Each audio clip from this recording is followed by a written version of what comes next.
Hello friends, இப்போ நீங்கள் பார்க்கறது தான் சாம்பைக்கான்னு சொல்லுவோம் மலையாளத்தில், இங்கிலீஷில் ரோஸ் ஆப்பிள்னு சொல்லுவோம்.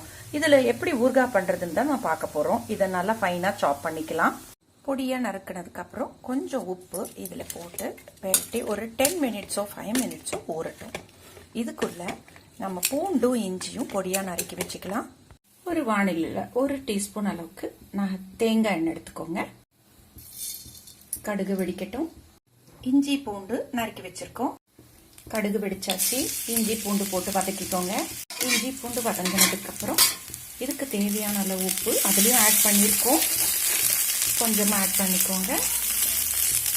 1 டீஸ்பூன் அளவுக்கு மிளகாய் பொடி எண்ணெயிலே நல்லா வதங்கினதுக்கு அப்புறம் நம்ம கட் பண்ணி வச்சிருக்கிற சாம்பைக்கு ஆட் பண்ணிக்கலாம். ரோஸ் ஆப்பிள் பீசஸ்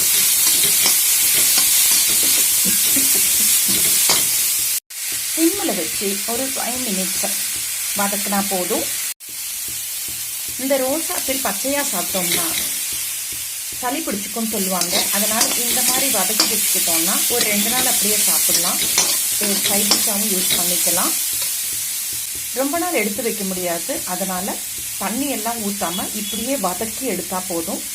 நல்லா வதங்கியாச்சு. ஆஃப் பண்ணிடலாம். சும்மாவே கூட சாப்பிடலாம். சூப்பர் டேஸ்டாக இருக்கும். இப்போ டேஸ்ட் பண்ணி பார்க்கலாம். அருமையாக இருக்கு. தயிர் சாதத்துக்கு பெஸ்ட் காம்பினேஷனுங்க. இது எல்லாருமே ட்ரை பண்ணி பாருங்க. Bye. Have a great day.